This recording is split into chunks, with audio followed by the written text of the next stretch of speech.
Remember everybody, we need to start focusing on the subtle clues that are presented to us, therefore we can make educated decisions on what's going to happen. Plus we need to practice our braking.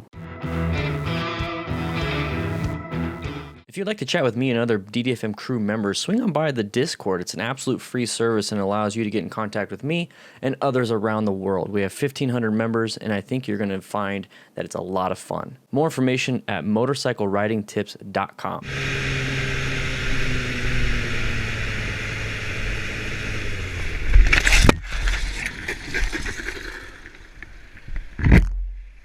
All right, so here's where we start. We have a very bad line of sight, and this is what I'm talking about when it comes to lane positioning, okay? So lane position 1 is the typical line of sight thing that we want to do, okay? And he's in lane position 1 here. This way you're presented to the vehicles like this one right here so that it doesn't want to turn left in front of you or anything like that. This is a really good position, but remember, just because lane position 1 is a really good position for a lot of this stuff, it's not the best position for this rider in this moment. So constantly move, guys. You need to start moving between lane positions. Get the best view you possibly can without putting yourself in a bad situation. So right here we have him in a good spot, typically for a normal drive. Then we move forward a little bit. We can only see the vehicle in front, like the very vehicle in front of him, but who knows what's in front of that. So right here, this is kind of giving me a bad feeling. You know, I can't see, I can't see, I can't see, I can't see. And that's the bad feeling I'm getting. So what I do here in this situation is I pretend that I'm like at a party or I'm at a restaurant. I want to put my back to the wall and I want to see everything. Okay, that's just who I am. I'm hyper vigilant. It's something that I have to work on myself, but I make sure I can see everything. I don't want to be in the action. I want to observe the action. And these vehicles up front, we are in the action if we're this close. If we're sitting back, we're observing it and we can make rational decisions. Remember, seconds are what's really going to help us out here. If it's 1 second that's going to help us prevent an accident, I want that 1 second.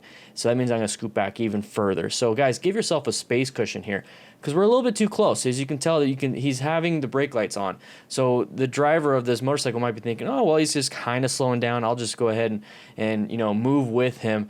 But since the brake lights are activated, even, you know, going down this hill, at no point are you going to understand when he's actually going to hit those brakes, because those brake lights don't get dim with low brakes and then all of a sudden get super bright when they're applying all the brakes. They are just on, either on or off when the brake pedal is activated. So if the guy's only giving 10% and you're riding behind him like this and he's only giving 10%, imagine him giving 50 to 100% braking power. No clue, no indication whatsoever other than the car in front of you actually stopping. You are in the action, you cannot focus, and you cannot even be a part of this. But since you're in the action, you have no clue or no reaction time, so the best thing you could possibly do is give yourself that space cushion and be a more defensive rider. That way you can see everything, you're not a part of the action, you observe, you get your precious seconds that you absolutely need to avoid a collision, and then you're good to go.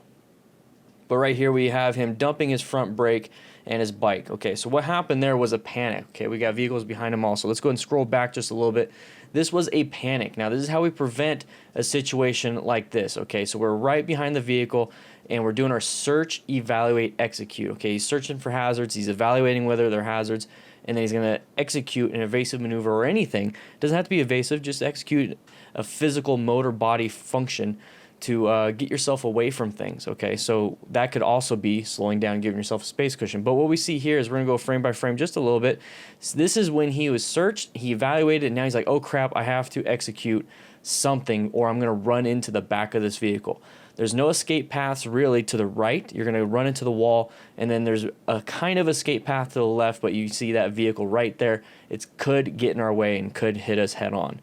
So if you're going to have no escape paths to the left or the right, make sure you give yourself a really good escape path to the front or to the rear. And what you can do is slow down, give yourself a nice space cushion so you can apply the brakes or give yourself more time to get a better evasive and escape path.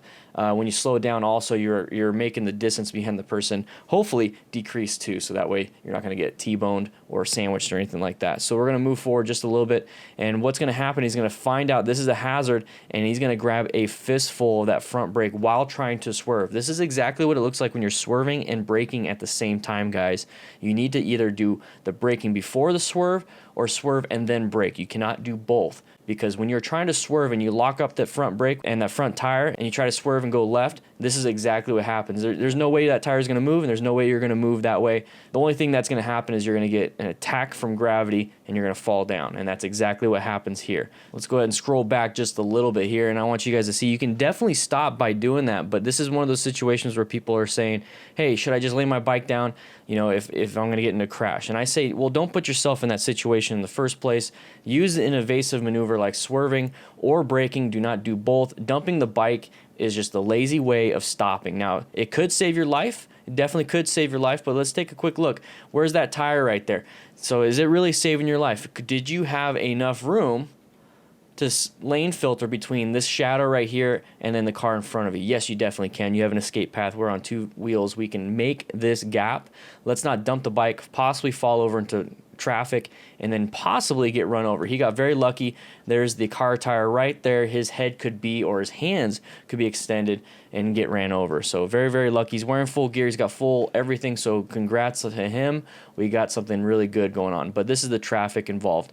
This is typically, that little gap right there is all you need to get an escape path. Okay, so guys, start realizing, hey, I can escape between vehicles. If people lane filter all the time, I could do that too in an emergency. I'm not saying do it when it's not an emergency. Get yourself in line, follow local laws. But if you absolutely have to, remember, people do it all the time. You can do it in an emergency. So that is what happened there. I didn't like the fact that he crashed. I really like people not dropping their bikes or crashing because it's definitely a bad day. But thankfully, he's got full insurance for his body, which is full gear. So remember, ATGAT, all the gear all the time, everybody. This was a good video. This was a close call to me because he could have gotten ran over, and hopefully his bike is well protected and he's able to just keep riding after this.